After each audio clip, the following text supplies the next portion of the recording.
Entonces, en este video lo que vamos a hacer es construir este gráfico, este scatterplot, donde cada uno de los puntos que aparezcan en este gráfico sea un departamento de los 47.000 que tenemos en análisis, pero con el cuidado de que el color de ese punto se condiga con los colores de los barrios a los cuales pertenece ese departamento. Entonces, a ver, ¿cómo hacemos esto? Bueno, primero generar un gráfico de dispersión, como ya sabemos, lo hacemos con el método plot. Y en este caso lo que tenemos que hacer es hacer un plot cuidando que la variable que va a guardar la posición en el eje X va a ser long, la longitud, y la posición en el eje vertical va a ser lat. Vamos a achicar el tamaño de los puntos para que son muchos, son casi 50.000, entonces para que tenga un tamaño mucho más chico le puse CEX igual 0.2. A propósito le puse el tipo de carácter 16, que es un punto sólido, cerradito, y no el punto por default, que es el PCH1, que es el círculo abierto.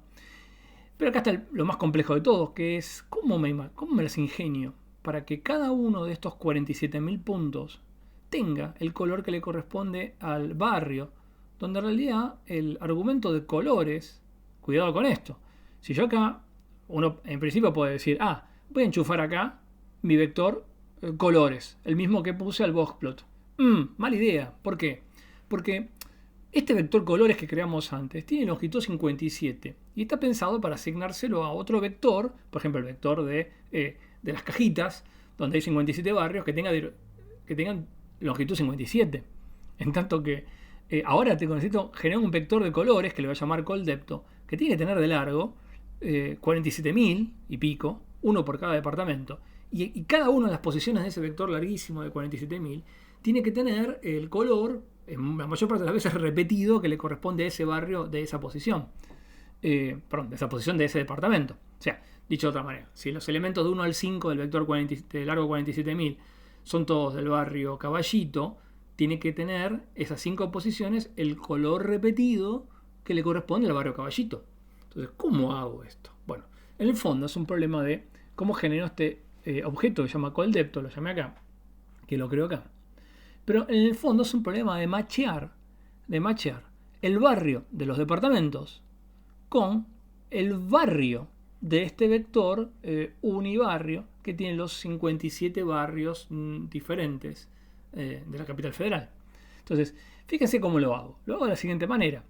Por un lado, yo tengo que saber asignar a cada color el elemento. Tengo que machear, y por eso uso el método que se llama match. Tengo que machear el barrio de los departamentos con los barrios únicos que utilicé antes. Pero con el siguiente cuidado. Los barrios únicos que utilicé antes, fíjense que si yo ahora voy al R y le digo, ¿cómo es el vector unibarrio?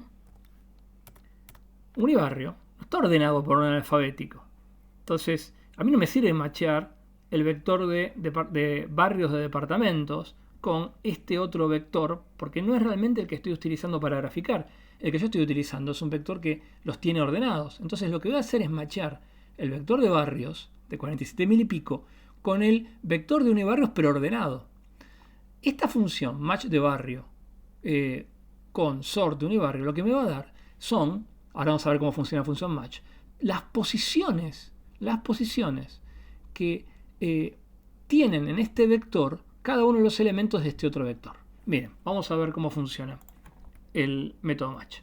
Entonces, para eso me armé un pequeño ejemplito que espero que no lo tenga muy alejado. Acá lo tengo. En este ejemplo lo que hago es, tengo un primer vector, que es este que está acá, ¿sí? Donde tengo elementos repetidos. Fíjense, son elementos que van del 1 hasta el 5. Aparece el 1, el 2, el 3, el 4, el 5. Y acá tengo elementos no repetidos que van del 0 hasta el 5. 6 elementos. Y fíjense que si yo hago un match de este primer vector en este segundo, lo que me devuelve es un vector que tiene tantos elementos como el primero, pero en cada uno de los elementos respuesta lo que tengo es la posición del segundo vector a que le corresponde el macheo con el primer elemento del primer vector. Por ejemplo, cuando tengo que machear este 5 con estos elementos que están acá, la posición de macheo de este elemento 5 es la sexta. Entonces lo que devuelve como resultado es 6. Me está diciendo, che, este 5 se corresponde con el elemento 6 de este vector, el que está en sexto lugar. En cambio, el elemento 3 de este vector, fíjate que el 3 lo encuentro en la posición número 4, que es esto que está acá. El elemento 2 lo encuentro en la posición número 3, y es este número que está acá. El elemento 1 lo mismo, en la posición número 2, y es este 2 que está acá. Y de nuevo, el elemento 1 lo vuelvo a encontrar en la posición número 2, y así sucesivamente. Entonces, lo que me va a devolver, usando esta función match, en esta línea, acá esto me va a estar devolviendo qué posición del vector colores, qué posición, perdón, del vector unibarrio se corresponde cada uno de los barrios de cada uno de los departamentos. Y con esos índices directamente yo voy a indizar mi vector colores, que son justamente los colores de los barrios ordenados por orden alfabético. Entonces, de esta manera me aseguro que el vector coldepto, cada uno de esos departamentos tenga el barrio, el color, perdón, que le corresponde al barrio al cual pertenece. Y eso es lo que obtengo acá como resultado final. Fíjense, miremos acá, por ejemplo, algunos que son fáciles de identificar, porque yo por lo menos conozco bien la posición. Fíjense Núñez, que habíamos dicho que era uno de los barrios caros, que tiene este color rojo, llamativo acá. Vamos a buscar Núñez acá, y fíjense, acá está Núñez, ¿está bien? Color rojo.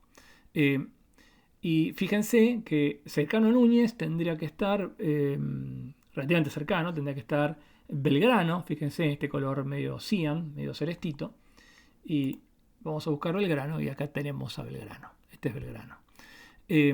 También llama la atención este color verde que está acá, ya sabemos que es Puerto Madero, es el barrio más caro de todos, es este box que está bien hacia arriba. Y fíjense, bueno, por ahí un poco coincidencia, en este colorcito verde tenemos a los barrios baratos que están al sur de la ciudad, que son estos que están acá. Después llama la atención en el mapa en amarillo, esto yo sé que es Caballito, es un barrio muy grande que está en el centro de la ciudad, centro geográfico de la ciudad. Y un poquito más al oeste está Flores y Floresta, y fíjense que los podemos encontrar acá, ¿no? Si buscamos Caballito, vamos a encontrar acá el amarillito este de Caballito. No, está Caballito, acá está. Es este amarillo que está acá. Y bueno, y así podemos hacer un macheo. Uno podría hacer en una presentación, juntar los dos gráficos con algunas flechitas y ver que se condicen uno con el otro. ¿Pero para qué hicimos esto? Bueno, porque es una primera puerta de entrada a la pregunta final que nos queremos hacer, que me parece la más interesante. Porque si bien ya hemos notado que cada uno de estos barrios, que tiene una posición en el espacio bien definida, se condicen con una distribución de los precios por metro cuadrado bien distinta, yo tengo la sospecha, y creo que es cierta, que en realidad no es la simple pertenencia a un barrio, a un elemento de una partición barrio, lo que hace que un departamento sea más caro o más barato, sino que es una zona en sí misma la que es más cara o más barata. ¿Qué quiero decir? Quizá una zona muy cara sea compartida por varios barrios. Y en ese sentido, el modelo que uno tiene en la cabeza, incluso desde el punto de vista descriptivo, pero en el fondo es un modelo de qué es lo que de alguna manera acompaña mejor el precio por metro cuadrado, no es la simple asignación de una etiqueta barrio, sino que es el hecho de estar en una zona geográfica específica de la ciudad. Entonces, lo que vamos a responder en el próximo video es la pregunta que nos parece más interesante, que es ¿cuáles son los puntos geográficos que tienen departamentos con mayor precio por metro cuadrado en la ciudad de Buenos Aires? Incluso si esto implica juntar varios barrios. Y para eso tenemos que trabajar ahora sí con la información espacial, con la latitud y la longitud. Vamos a tener que pensar algún método que nos ayude a pensar cómo detectar estas zonas del espacio que tienen precios por metro cuadrado más caros, más baratos o prototípicos. Y eso es lo que vamos a hacer en el próximo video.